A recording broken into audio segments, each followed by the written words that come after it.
How's it going, everyone? Welcome back to the channel. While LeBron is the primary playmaker and real point guard for the Lakers, they still technically have to fill their point guard position with a different player, as LeBron fills a small forward position. And although they filled their point guard position this year by trading for Dennis Schroder during the offseason, he may not be in their long-term plans. However, a player who they have repeatedly turned to has been Alex Caruso, and let me explain to you why he may be the best long-term option for them of any player who might be available. As we all know, Caruso has been an icon and really a meme for Laker fans, but in reality, he really has been one of their most valuable role players during the past couple of years, and the fact that they were able to turn to him during the NBA Finals by inserting him into their starting lineup to win the NBA championship tells you a lot about how much they truly value him. He not only gives them great minutes on both ends of the court while playing at either guard position, but he has proven to be a tremendous fit on the court with LeBron. If we take a look at the Lakers' highest rated lineup, according to net rating, it's no surprise that Caruso is included. And not only is this their highest rated lineup of any of their lineups that have played more than 30 minutes on the court together, but it's their highest rated lineup by far. This particular lineup has a net positive rating of 51, while their next highest rated lineup only has a net positive rating of 23.5. In my opinion, it is not a coincidence that Caruso is a part of their highest rated lineup either. He is not only a great fit with LeBron and understands how to play with him, but Caruso can fit in practically any one of their lineup combinations that they put out onto the floor. He can play point guard when they need him to, he can play off the ball by being a spot-up shooter or by effectively cutting to the rim without the ball, and he is an elite defender for them as well. He currently has the second highest defensive rating of any guard in the NBA who has played in 30 or more games this year and while playing more than 15 minutes per game. While defensive rating can be skewed by playing on a good team, that is not the case for Caruso. The impact he makes on defense goes way beyond what numbers can show you. There are not many point guards in the NBA who are capable of making a bigger difference on defense than they can on offense. However, Caruso is one of the few players capable of playing point guard that does fall into that category. Finding players that can do that, who can also make a significant contribution on offense when needed to, are very rare. Then when you add into the equation that Caruso is a near perfect fit for their team, as shown by him being a part of their highest rated lineup according to net rating, then it is very hard to say that he is not a perfect fit for their team. There's been very few players capable of playing point guard who have played with LeBron who are truly as good of a fit as Caruso is on the court with him.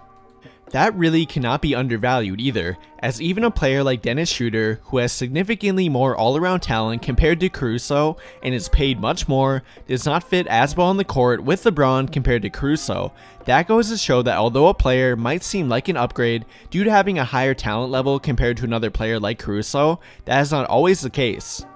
And while I'm not saying that Schroder is a bad fit for this Laker team or anything, I am saying that Caruso is simply a better fit, particularly in a lineup with LeBron. I've actually been an advocate since before the season began to include Caruso in the starting lineup and to have Schroder come off the bench. Doing that would take full advantage of what each player does best. And I say that because Schroder is a player who needs the ball in his hands to create a majority of his offensive production, while Caruso contributes on offense without having the ball in his hands. Like I mentioned before, he is great at moving without the ball, he is a great transition player, and he has become a very good spot-up shooter too. While many believed at the beginning of the season that Caruso would not be able to maintain his good three-point shooting percentage throughout the entire year, he has proven many wrong. Caruso is currently shooting above 40% from the three-point line on the year and will likely finish the year with a three-point shooting percentage above 40% as well, which is not very common from two-way guards. And when it really comes down to it in the playoffs, I would not be surprised if the Lakers flip-flop Schroder and Caruso between the starting lineup and coming off the bench. To me, it is a no-brainer to include Caruso in the starting lineup where he thrives playing with LeBron and AD while being able to replicate the defense that Schroder provides them and is also capable of defending bigger players than Schroder is too. And then following this year, when free agency approaches, the Lakers will have to make a tough choice with Dennis Schroder. They can choose to keep him by likely having to significantly overpay him, or allow him to leave if they can't work out a mutually beneficial contract. And unfortunately, it does not seem likely that the Lakers will be able to get a team-friendly contract done with Dennis Schroder. However, because of how good of a fit that Caruso has proven to be for them, that should really not worry them. If they cannot come to an agreement with Schroder on a contract, then I believe they should allow him to leave by way of sign and trade to avoid losing him for completely nothing, and I think they should feel confident in being able to replace him as opposed to overpaying him to keep him primarily because of Caruso. I personally really do like Schroder, as he's a very good two-way point guard who always gives 100% effort, but that still cannot justify giving him a contract that would pay him around or over $25 million per year. I feel like in the end, the Lakers giving him that contract would come back to haunt them. Schroder making that much money would make it very difficult to trade him if he does not prove to be a good long-term fit as LeBron declines with age. Sure, losing Schroder would be a big blow since they likely will not have the cap room to replace him with another player who is on his caliber, but I think it's better than overpaying him as they will not know if he can be a good long-term fit for their team. In my opinion, bringing back Caruso, who has proven to be a great fit for their team, on a long-term, much cheaper contract compared to what Schroder will make is a much better idea. I think the most that Caruso would want is around $10 million per year, which is an absolute bargain compared to the $25 million plus that Schroder is looking for. And Caruso is actually about a half year younger than Schroder, so it would not be crazy to offer him a 4-year contract over offering Schroder a 4-year contract at a much higher cost.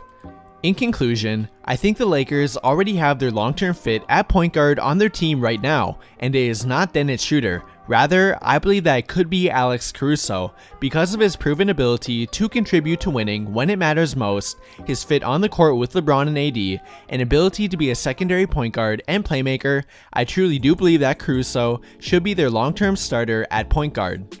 It's incredibly hard to find a player that fits this well with your two other star players, so why not take full advantage of what you have? Schroder is a great individual player, but he is not a great fit with LeBron on the court, and because of him not being an ideal fit with their team's best player, that should not justify giving him a long-term contract. Instead, in my opinion, their best option to give a long-term contract to for their secondary point guard has to be Caruso. Again, that is only my opinion, and it is definitely okay if you think differently. And if you do, let me know what your thoughts are on this one. Do you think that the Lakers could consider replacing Schroder in the starting lineup with Caruso either next year or come playoff time? And do you think that Caruso is a better long-term fit for this current Laker team compared to Schroder? Let me know what you think by commenting down below, and we can talk about it there. That will do it for this video though. Thank you to everyone who took the time to watch until the end of the video. I really hope you enjoyed it, and if you did, please remember to drop a like on the video and to subscribe to the channel if you haven't already, and turn on notifications to get notified right when I drop a new video. But as always, thank you for watching and have a great day.